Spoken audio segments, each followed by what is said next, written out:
This video shows how my restored tube radio plays music streamed over the internet, playlists of songs from various musical eras, as well as live AM broadcasts for which the radio was originally designed.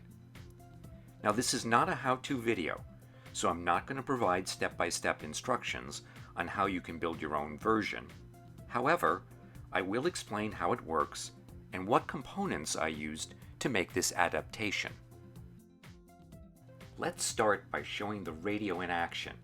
I already have a computer with iTunes booted up and connected via Apple Mini Connector and USB 2.0. I turn on the radio and then use the toggle switch I added to choose AM radio as the input source. This uses the radio's native tuning circuitry to bring in a live AM broadcast. I can now use the radio's tuning knob to switch stations. Engineers develop technologies that will... He led 4 hits and 2 runs in 6 innings. The radio also has preset buttons that can be tuned to favorite AM stations. Just push one of the buttons and it goes directly to that station. Concentrated in our skin, hair. Pablo takes. Outside, ball 4. Now let's listen to some popular songs from various musical eras. I turn the first toggle from AM radio to auxiliary input source, and then move the second toggle, which chooses between auxiliary input sources, to the left to choose playlists. I press the first button to begin playing songs from the 1900s.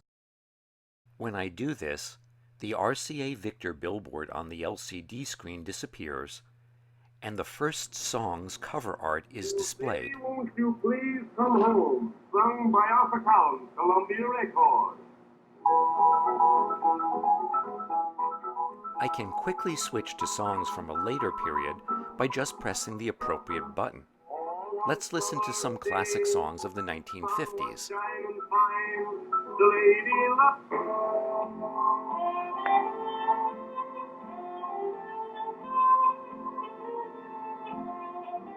Using the controls I added, I can skip to another song,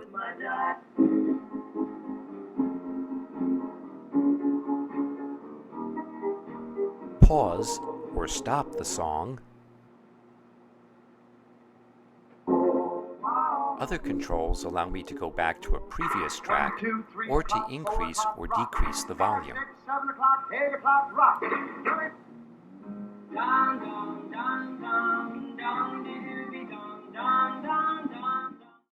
If I want to listen to music streamed over the internet, I switch the auxiliary toggle switch to internet, and now I can pull in music streamed from Google Chromecast.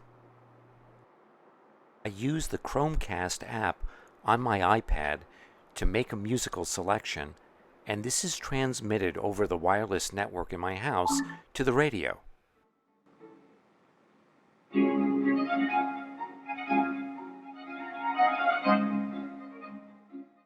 Okay, now I'll describe how I built this hybrid analog-digital music player.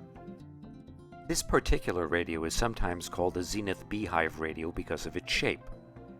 It fits squarely into the tradition of Art Deco design of the period. It's a tube radio manufactured on the eve of World War II in 1939. For those interested, it's a Model 5R312.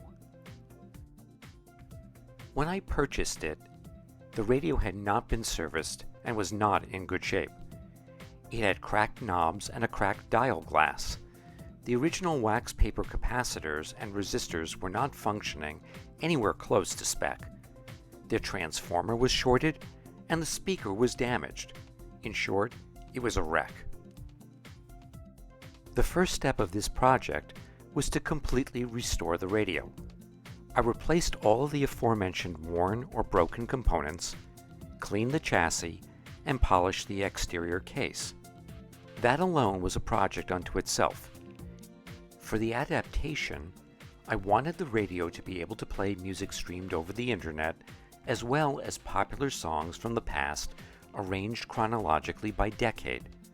Importantly, I wanted the completed project to disguise its digital circuitry behind analog controls so that any of my additions would look like they were part of the original 1939 design. I first rewired the radio to accept the auxiliary sound inputs. To do this, I added an RCA jack to the back of the radio and did some rewiring at the volume pot and signal source to allow me to use the radio's tube amplifier and speaker as an output source for any modern input sources I chose to connect to the radio. I used a Google Chromecast device to input internet music and an old MacBook Pro laptop that has iTunes installed on it to create a historical musical jukebox. To do this, I created iTunes playlists that contain popular songs arranged by historical period 1900 through 1929, 1930 to 1949, 1950 through 1969, etc., up to the present. Switching between the radio's AM tuner and these various digital inputs is accomplished via toggle switches as shown earlier. Making the musical era playlists and controlling them with analog buttons was the most complicated part of this project. I purchased programmable Cherry MX keys that are used by gamers to create shortcuts and macros. Using a text editor, I was able to program these keys to trigger specific AppleScript commands.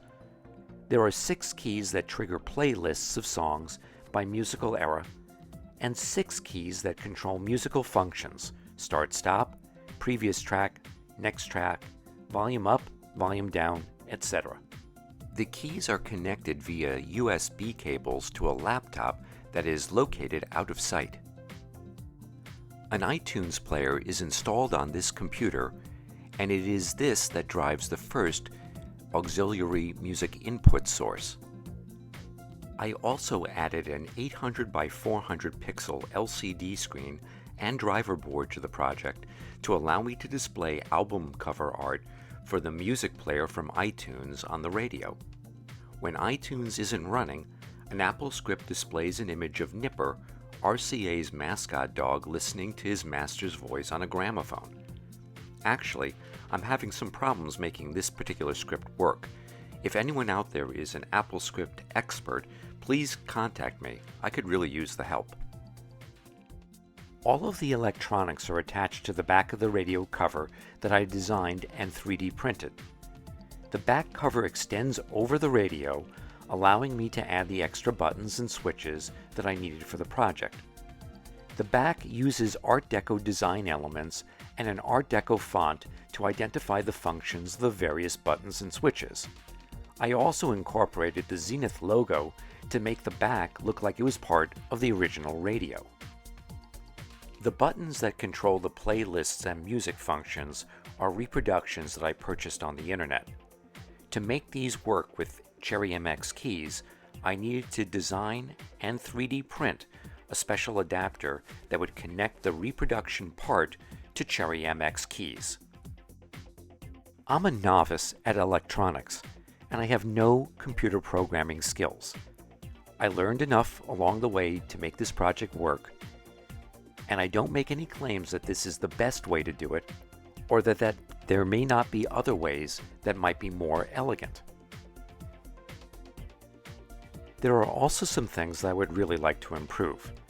For example, AM radio signals bleed through and can be heard in the background when playing music from other sources. To minimize this issue, I tune the radio between stations prior to switching to an auxiliary source. The sound that bleeds through is then mostly static, so it's less noticeable than it would be if it was tuned to a regular radio broadcast. One other small annoyance: the volume level from the radio is always louder than that from the auxiliary source. When switching from the radio to auxiliary, I always need to boost the volume to hear the auxiliary source.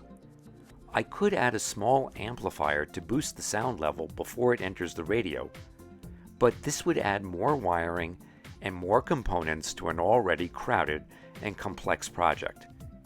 In my opinion, it's just not worth it.